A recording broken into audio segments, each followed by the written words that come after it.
I'm trying to video now on what I experienced in 2010 watching a different video online, was the annunaki, quite a phenomenal experience, which there are real beings in the universe, reptile beings or whatever you call them. It freaked me out a little bit at the time. I never heard such a notion or nonsense I thought it was, but it seems to be real phenomenal. What keeps me going is the notion that everything has potential in the universe. I wouldn't even call it either, it's called Ambulan or God. If all is God, everything has the same conscientious force. So if people have fears in life, it's good to walk into the fears and face, and that's why I'm walking this right now. We're talking about it. It's a big fear I have, which is regurgitating, make me upset, make me angry, make me solid and feeling heavy and somber, I suppose. So it's something I want to get off my chest in any shape or form.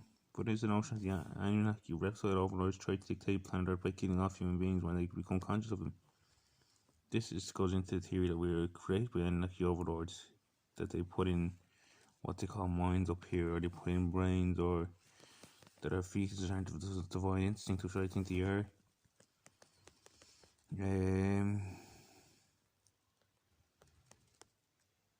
But it plays into the notion of multidimensionality of what we are, which is occurred human beings, which are our human nature, our hue, our light, our sambuveness.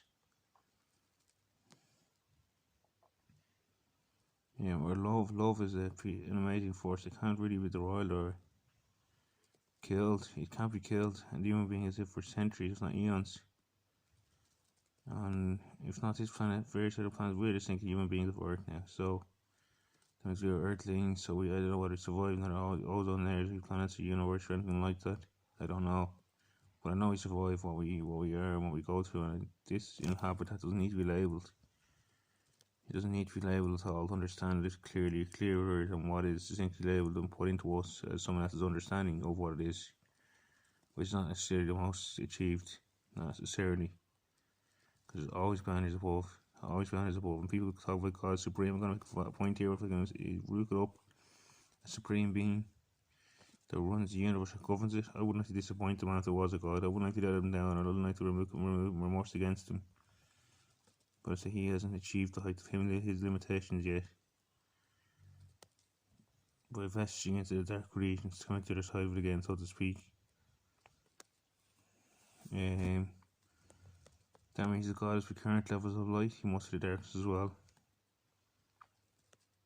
So what is the lesson in that? It's the middle ground here.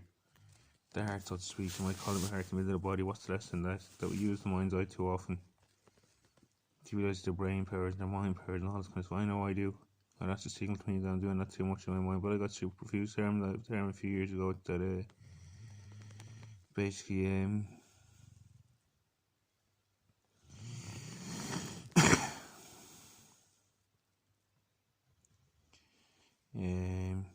I used the bulb kind of to tingle with my brain somehow or other. I used to turn off a lamp and I thought of my head, whatever stress was underneath,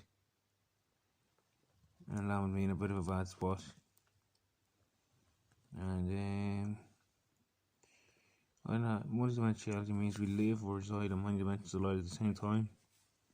Like an oscillating frequency might ping out of one part of the universe and another part of the universe, like the sun does to hit its gamma rays out, and it signifies the Earth. Was it 40 hours later, 48 minutes later, or 2 minutes later, 2 minutes 20 seconds? So I can't get off the bat right now. I'll have to come closer to that now. I'm not sure.